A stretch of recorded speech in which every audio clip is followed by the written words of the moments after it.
ये वीडियो हमारी 9th class chemistry की कंप्लीट सीरीज़ की पहली वीडियो है। इंशाल्लाह आने वाली वीडियोज़ में हम 9th क्लास के केमिस्ट्री सिलेबस को कम्प्लीटली कवर करेंगे। लेकिन हमारी ये कोशिश होगी कि हम इस बुक को सिर्फ रट्टा मारकर कंप्लीट ना करें और इस बुक के सभी टॉपिक्स को कंसेप्चुअल तरीके से समझें, ताकि जो हमारे फाइनल एग्जाम्स हैं हम उन्हें बेहतर तरीके से अटैम्प्ट कर सकें और इंशाल्लाह अच्छे मार्क्स हासिल कर सकें। लेकिन 9th क्लास में आने के बाद आप शायद थोड़ा घबरा रहे होंगे कि 8th क्लास में आपको साइंस की सिर्फ एक बुक पढ़नी पड़ती थी, लेकिन अब वो साइंस की एक बुक 3 बुक्स में डिवाइड हो गई है और इन तीनों बुक्स के अलग-अलग पेपर्स होंगे। तो इसीलिए आगे चलने से पहले हम ये समझ लेते हैं कि आखिर अब हमें साइंस की ये तीनों बुक्स मतलब केमिस्ट्री, फिजिक्स और बायोलॉजी क्यों पढ़नी पड़ रही हैं। और फिर उसके बाद हम अपनी केमिस्ट्री की बुक के सबसे पहले टॉपिक को समझेंगे कि केमिस्ट्री होती क्या है। तो सबसे पहली रीज़न कि अब आपको साइंस की 3 बुक्स पढ़नी पड़ रही हैं, वो तो यही है कि अब आप बड़े हो गए हैं। 8th क्लास कंप्लीट करने के बाद स्टूडेंट्स की तालीमी ज़िंदगी में एक नेक्स्ट कदम आता है, जब वो साइंस को थोड़ा और गहराई में समझना स्टार्ट करते हैं। और क्योंकि अब वो बड़े हो गए हैं और थोड़े और एडवांस कॉन्सेप्ट्स को समझने के लिए रेडी हैं, तो इसीलिए उनकी ज़हनी सलाहियतों को मज़ीद उभारने के लिए अब इनके कोर्स में साइंस की 3 डिफरेंट बुक्स आ जाती हैं, ताकि वो इन बुक्स को पढ़कर अपने इर्द गिर्द की दुनिया को मज़ीद बेहतर अंदाज में समझ सकें और उनके जहनों में जो सवालात पैदा होते हैं उनके जवाबात तलाश कर सकें। फिर दूसरी रीज़न ये भी है कि 8th क्लास के बाद अब आपने अपना माइंड बनाना है कि आपने फ्यूचर में क्या करियर चूज़ करना है, और इसीलिए आपको आपके पसंद के कैरियर को चूज़ करने के लिए ये तीनों सब्जेक्ट्स दिए गए हैं, ताकि आप इन तीनों सब्जेक्ट्स के फ्लेवर्स को समझ सकें और अपनी मर्ज़ी का कैरियर चूज़ कर सकें। और फिर थर्ड रीज़न ये भी है कि ये सभी सब्जेक्ट्स आपकी आने वाली ज़िंदगी में हमेशा आपके काम आएंगे। आप कोई भी कैरियर चूज़ करेंगे, आपको इन सभी सब्जेक्ट्स की एक बेसिक अंडरस्टैंडिंग लाजमी रिक्वायर्ड होगी। तो इसीलिए इन तीनों रीज़न्स की वजह से अब आपको साइंस की ये 3 डिफरेंट बुक्स पढ़ने के लिए दी गई हैं। अच्छा, अब ये तो हमें पता चल गया कि अब हमें साइंस की ये डिफरेंट बुक्स क्यों दे दी गई हैं। इसके बाद हम ये देखते हैं कि अब ये जो केमिस्ट्री की बुक हमारे पास है, इसमें हमने क्या पढ़ना है। तो जनाब, इस क्वेश्चन का आंसर आपकी बुक में ही लिखा हुआ है। आपकी बुक का जो पहला टॉपिक है वो यही है कि व्हाट इज़ केमिस्ट्री, और जो डेफिनेशन दी गई है वो कुछ इस तरह से है कि chemistry is a branch of science which deals with the properties, composition and the structure of substances. It also studies the physical and chemical changes in matter and the laws और principles which govern these changes. तो ये तो वो definition है जो आपकी book में दी गई है, लेकिन मैं इसे थोड़ा सा चेंज कर रहा हूँ। वो इस तरह से कि chemistry is a branch of science that deals with the properties, composition, structure and chemical reactions of matter. It also studies the laws और principles that govern the physical and chemical changes in matter. आप इन दोनों में से कोई सी भी definition कर सकते हैं, लेकिन मेरे ख्याल में सेकंड डेफिनेशन थोड़ी बेहतर है। चलिए, ये तो हो गई केमिस्ट्री की डेफिनेशन कि आप केमिस्ट्री में क्या पढ़ेंगे, और अगर आप इस डेफिनेशन को पेपर में लिख देंगे तो नंबर भी मिल जाएंगे। लेकिन सिर्फ लिखने से हमारा काम थोड़ी बन जाएगा। हमें तो समझना है कि केमिस्ट्री में हम आखिर क्या पढ़ने वाले हैं। इस डेफिनेशन में जो वर्ड यूज़ हुए हैं उनका मतलब क्या है। बेसिकली हमें इस सारी डेफिनेशन के एक एक वर्ड को समझना है, और बाकी की इस वीडियो में हम इस सारी डेफिनेशन को समझने की कोशिश करेंगे। लेकिन मैं सीक्वेंस को थोड़ा सा चेंज कर रहा हूँ। सबसे पहले हम समझेंगे कि मैटर की कंपोजिशन क्या होती है। उसके बाद हम मैटर के स्ट्रक्चर को समझेंगे। फिर हम केमिकल रिएक्शंस को अंडरस्टैंड करेंगे, और फिर इस सब के बाद हम प्रॉपर्टीज़ को समझेंगे, और फिर सबसे आखिर में हम इस डेफिनेशन की लास्ट लाइन को समझेंगे। ये सब कुछ करने के बाद मैं आपको ये रिकमेंड करूँगा कि आप डिस्क्रिप्शन में दी गई वेबसाइट पर जाकर जो MCQs दिए गए हैं उन्हें सॉल्व करने की कोशिश करें, ताकि आपकी अंडरस्टैंडिंग मज़ीद अच्छी हो जाए। तो चलिए हम केमिस्ट्री की डेफिनेशन को समझने के लिए मैटर की कंपोजिशन से स्टार्ट करते हैं, और उसे समझने के लिए हम लींबू पानी का एक गिलास बनाते हैं। लींबू पानी का एक गिलास बनाने के लिए आपको 3 चीज़ें रिक्वायर्ड होंगी: पानी, चीनी और लींबू का रस। लेकिन ऐसा तो नहीं है कि आप किसी भी अमाउंट में इन 3 चीज़ों को मिक्स कर देंगे और आपको लींबू पानी मिल जाएगा, बल्कि आपको इन तीनों चीज़ों को एक ख़ास मिकदार में लेना होगा। लेट्स से कि इस एग्जैक्ट टेस्ट का लींबू पानी बनाने के लिए आपको 100 ग्राम पानी लेना होगा, 20 ग्राम चीनी लेनी होगी और 30 ग्राम लींबू का रस लेना होगा। अगर आप इन तीनों चीज़ों को इस एग्जैक्ट अमाउंट में मिक्स कर लेंगे तो आपको इस एग्जैक्ट टेस्ट का लींबू पानी मिल जाएगा, और यही लींबू पानी की कंपोजिशन है।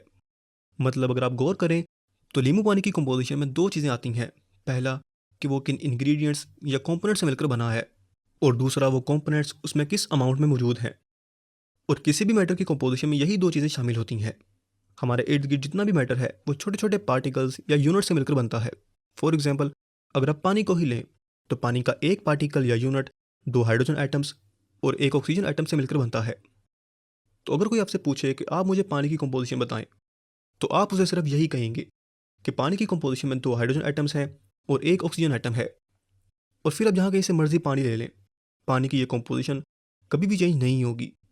और डिटर्मिनेशन ऑफ कंपोजिशन का मतलब भी यही है कि आप दिए गए सैंपल में एलिमेंट्स या कंपाउंड्स के जो परसेंटेज, रेशो या अमाउंट है उसे मालूम करके बता दें।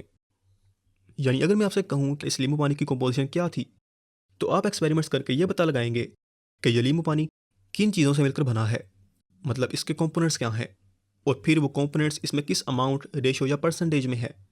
इसी तरह वाटर की कंपोजिशन डिटरमिन करने का मतलब भी यही है कि पता लगाना कि पानी के एक पार्टिकल में कौन कौन से कंपोनेंट्स या एटम्स किस रेशो में है।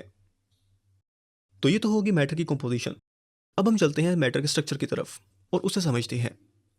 स्ट्रक्चर ऑफ मैटर का मतलब होता है कि किसी भी मैटर में एटम्स किस तरह से अरेंज्ड हैं।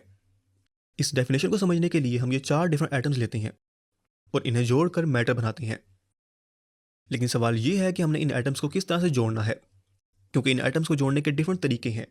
हम इन एटम्स को स्ट्रेट लाइन में जोड़ सकते हैं, एक क्लोज चेन में जोड़ सकते हैं, और फिर ब्रांचेस या शाखों की फॉर्म में भी जोड़ सकते हैं। मतलब हमारे पास बहुत ज़्यादा ऑप्शंस हैं जिनमें हम इन एटम्स को अरेंज कर सकते हैं और मैटर बना सकते हैं। और एटम्स की इन अरेंजमेंट्स को ही हम किसी भी मैटर का स्ट्रक्चर कहते हैं। इन शॉर्ट ये कि किसी भी मैटर में उसके एटम्स जिस तरह से अरेंज होते हैं उसे हम उस मैटर का स्ट्रक्चर कहते हैं। लेकिन मैटर का स्ट्रक्चर स्टडी करना इतना इंपॉर्टेंट क्यों है? इस क्वेश्चन को आंसर करने के लिए मैं आपसे एक और क्वेश्चन पूछता हूँ कि हमारी कच्ची पेंसिल के सिक्के में और एक डायमंड में क्या फ़र्क है।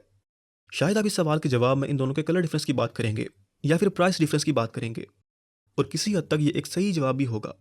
लेकिन केमिस्ट्री की लैंग्वेज में एक पेंसिल के सिक्के और डायमंड में फ़र्क उन दोनों के स्ट्रक्चर का है।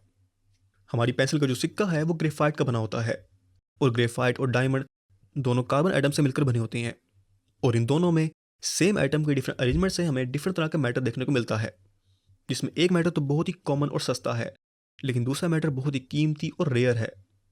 और अगर हम चाहें तो हम केमिस्ट्री को यूज़ करते हुए इस पेंसिल में जो ग्रेफाइट है उसे डायमंड में कन्वर्ट भी कर सकते हैं, लेकिन अनफॉर्चुनेटली ऐसा करने के लिए हमें बहुत ज़्यादा टेम्परेचर और प्रेशर चाहिए होगा। तो इसीलिए पेंसिल के सिक्के बेचकर आपका अमीर होने का ख्वाब शायद अधूरा ही रह जाए। फिर स्ट्रक्चर के बाद थर्ड चीज़ जो हम केमिस्ट्री में स्टडी करते हैं वो है केमिकल रिएक्शंस। केमिकल रिएक्शंस के बारे में एक गलत फहमी जो हम में से कुछ लोगों के जहनों में होती है वो यही है कि केमिकल रिएक्शन सिर्फ लेबॉर्ट्रीज में ही होते हैं। हालांकि ये टोटली गलत बात है। केमिकल रिएक्शंस हर जगह हो रहे होते हैं। आमों के दरख्त पर आम के लगने से लेकर हमारे पेट में उस आम के हजम होने तक हर जगह केमिकल रिएक्शंस इन्वॉल्व होते हैं।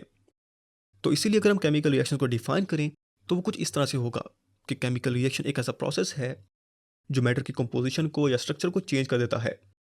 वैसे ये डेफिनेशन तो आपके पेपर में नहीं आएगी, लेकिन ये डेफिनेशन फ्यूचर में आपको केमिस्ट्री के दूसरे कंसेप्ट को समझने में हेल्प करेगी। फॉर एग्जाम्पल, जिस तरह हमने पहले देखा कि हम ग्रेफाइट को बहुत ज़्यादा टेम्परेचर और प्रेशर देकर डायमंड में कन्वर्ट कर सकते हैं, तो इस केस में हम बेसिकली ग्रेफाइट का स्ट्रक्चर चेंज कर रहे हैं। और डेफिनेशन को समझने के बाद आप इसे देखते साथ ही पहचान जाएंगे कि ये एक केमिकल रिएक्शन है, क्योंकि इस प्रोसेस में ग्रेफाइट का स्ट्रक्चर चेंज हो रहा है। लेकिन दूसरी तरफ अगर आप बर्फ़ को मेल्ट करके पानी बना दें या पानी को गर्म करके भाप में कन्वर्ट कर दें तो ये केमिकल रिएक्शन नहीं कहलाएगा, क्योंकि इस सारे प्रोसेस में पानी की ना तो कंपोजिशन चेंज हुई है और ना ही उसका स्ट्रक्चर चेंज हुआ है। और केमिकल रिएक्शन के लिए इन दोनों में से किसी एक तब्दीली की ज़रूरत होती है। फिर एक और चीज़ जो हम केमिस्ट्री में स्टडी करते हैं वो है मैटर की प्रॉपर्टीज़। प्रॉपर्टीज़ की डेफिनेशन भी इस टॉपिक में नहीं दी हुई, लेकिन इसे समझना भी हमारे लिए ज़रूरी है, क्योंकि ये हमें आगे चलकर बहुत हेल्प करेगी। तो जनाब, मैटर की प्रॉपर्टीज़ का सबसे आसान मतलब यही है कि मैटर की खसूसियात, और इस एक लफ्ज़ खसूसियात के अंदर मैटर के बारे में सारी इन्फॉर्मेशन आ जाती है। वो दिखता कैसे है, उसकी स्मेल कैसी है, उसका टेस्ट कैसा है, उसका वज़न क्या है, उसे आग लगती है या नहीं लगती, ये सब मैटर की प्रॉपर्टीज़ हैं। मतलब ये कि मैटर की प्रॉपर्टीज़ उसे कम्प्लीटली डिफ़ाइन करती हैं और हमें दो मैटर्स के दरमियान फ़र्क करने में हेल्प करती हैं। फॉर एग्जाम्पल, हमारे पास ये दो वाइट पाउडर्स पड़े हुए हैं। इनमें से एक नमक है और एक चीनी का पाउडर है, और मैं आपसे कहता हूँ कि आप इन दोनों को आइडेंटिफाई करें कि कौन सा पाउडर नमक है और कौन सा पाउडर चीनी है। तो इसका सबसे आसान हल तो यही होगा कि आप इन दोनों पाउडर्स का टेस्ट चेक करेंगे। आपको पता है कि चीनी की प्रॉपर्टी है कि वो मीठी होती है और नमक नमकीन होता है। इन दोनों खसूसियात को ज़हन में रखते हुए आप चख कर नमक और चीनी को आइडेंटिफाई कर लेंगे। अब ये जो आपने इन दोनों पाउडर्स को टेस्ट करके डिफ्रेंशिएट किया है, ये बेसिकली आपने इन दोनों मेटल्स की प्रॉपर्टीज़ को स्टडी किया है। और इसी तरह से हम मेटल्स की दूसरी प्रॉपर्टीज़ को स्टडी करके उनके बारे में इंफॉर्मेशन हासिल कर सकते हैं और उन्हें दूसरे मैटर से डिफ्रेंशिएट भी कर सकते हैं। फिर डिपेंडिंग अपॉन कि हम इन प्रॉपर्टीज़ को किस तरह से स्टडी करते हैं, हम इन्हें दो कैटेगरीज में डिवाइड करते हैं, केमिकल प्रॉपर्टीज़ और फिजिकल प्रॉपर्टीज़। इन कैटेगरीज की डिटेल की हमें अभी तो ज़रूरत नहीं है, लेकिन आप सिर्फ इतना समझ लें कि जिन प्रॉपर्टीज़ को स्टडी करने के लिए आपको केमिकल रिएक्शन रिक्वायर्ड होगा उन्हें हम केमिकल प्रॉपर्टीज़ कह देंगे। और जिन प्रॉपर्टीज़ को स्टडी करने के लिए हमें केमिकल रिएक्शन रिक्वायर्ड नहीं होगा, उन्हें हम फिजिकल प्रॉपर्टीज़ कह देंगे। फिर हम केमिस्ट्री में उन लॉज और प्रिंसिपल्स को भी स्टडी करते हैं जो मैटर में फिजिकल और केमिकल चेंजेस लेकर आते हैं। फिजिकल चेंज का मतलब है मैटर की फिजिकल प्रॉपर्टीज़ को चेंज करना, और केमिकल प्रॉपर्टीज़ का मतलब है उसकी केमिकल प्रॉपर्टीज़ को चेंज करना। और इन दोनों तरह के चेंजेस में एनर्जी इन्वॉल्व होती है। फॉर एग्जाम्पल, बर्फ़ का पिघलकर पानी बनना एक फिजिकल चेंज है, और लकड़ी का हवा की मौजूदगी में जलकर राख और धुएं में कन्वर्ट होना एक केमिकल चेंज है। इन दोनों तरह के चेंजेस के लिए आपको हीट रिक्वायर्ड होती है, जो कि एक तरह से एनर्जी ही है। जब बर्फ़ पानी में कन्वर्ट होती है तो वो हीट को एब्जॉर्ब करती है, लेकिन जब लकड़ी जलती है तो वो हीट इवॉल्व करती है, यानी हीट को रिलीज़ करती है। ये दोनों तरह के चेंजेस किस तरह से होते हैं, इन्हें कौन से कवानीन कंट्रोल करते हैं, इनमें किस तरह से एनर्जी इन्वॉल्व होती है, जब हम इन सब को स्टडी करेंगे तो तब भी हम बेसिकली केमिस्ट्री को ही स्टडी कर रहे होंगे। और ये था केमिस्ट्री का इंट्रोडक्शन कि हम केमिस्ट्री में क्या स्टडी करते हैं। और मेरा ख्याल है कि इससे आपको एक अच्छा आइडिया हो गया होगा कि अब हम अपनी इस केमिस्ट्री की बुक में क्या स्टडी करने वाले हैं। और जैसे जैसे आप केमिस्ट्री को मज़ीद पढ़ते रहेंगे, वैसे वैसे आपको इसके डिफरेंट कंसेप्ट्स के बारे में मज़ीद आइडिया होता जाएगा। इंशाल्लाह नेक्स्ट वीडियो में हम मैटर की जो डिफरेंट स्टेट्स हैं उनको डिस्कस करेंगे। लेकिन उससे पहले आप इस लेक्चर के जो MCQs हैं उनको सॉल्व करने की कोशिश करें। तो मिलते हैं नेक्स्ट वीडियो में, तब तक के लिए अल्लाह हाफ़िज़।